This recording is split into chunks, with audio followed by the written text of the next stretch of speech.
Hello guys, কেমন আছেন সবাই? আশা করি সবাই ভালো আছেন। তো গাইস, বাংলাদেশে প্রথম কোনো ইউটিউবার ডায়মন্ড প্লে বাটন পেতে যাচ্ছে, যেটা কিনা রাকিব হোসেন, এবং তার হাতে অলরেডি ডায়মন্ড প্লে বাটন চলে এসেছে। Diamond play button unboxing vlog সে শুট করে ফেলেছে এবং এডিটও কমপ্লিট করেছে। তো এই বিষয়ে রাকিব হোসেন বলেছে, আলহামদুলিল্লাহ গাইস, ফাইনালি আমাদের এডিট শেষ করতে গাইস সারা রাত এডিট করতে এখন বাজে 8টা।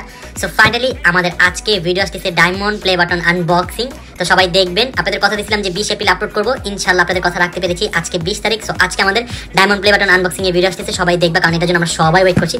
সো ফাইনালি ভিডিও ডান। তো রাকিব হোসেনের diamond play button unboxing blog দেখার জন্য কে কে এক্সাইটেড অবশ্যই কমেন্ট করে জানিয়ে দিবেন।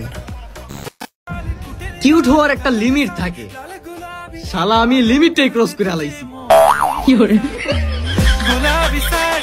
নয়ন আহমেদের এই ভয়েসটা এত পরিমাণে ভাইরাল হয়েছে টিকটকে যে 3,62,000 প্লাস মানুষ অলরেডি ভিডিও বানিয়ে ফেলেছে এই ভয়েস দিয়ে।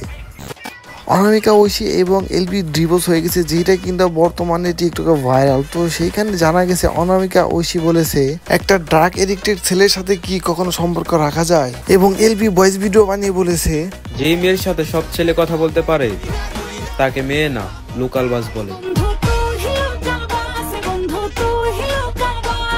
তো এখানে আপনাদের কার কি মনে হয়, এখানে কার দোষ হতে পারে অবশ্যই কমেন্ট করে কিন্তু জানিয়ে দিবেন।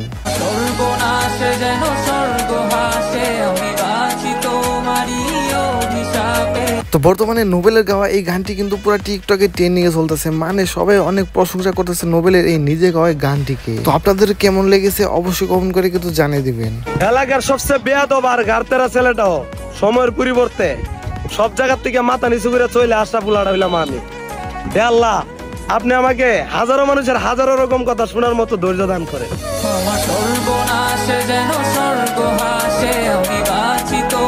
তো গাইস, আজকের ভিডিও এই পর্যন্তই। যদি ভিডিওটি ভালো লেগে থাকে অবশ্যই লাইক দিবেন, কমেন্ট করে আপনার মতামত জানাবেন, শেয়ার করবেন, এবং এই চ্যানেলে নতুন হয়ে থাকলে অবশ্যই সাবস্ক্রাইব করে পাশে থাকা বেল বাটন টিপে দিবেন। ধন্যবাদ।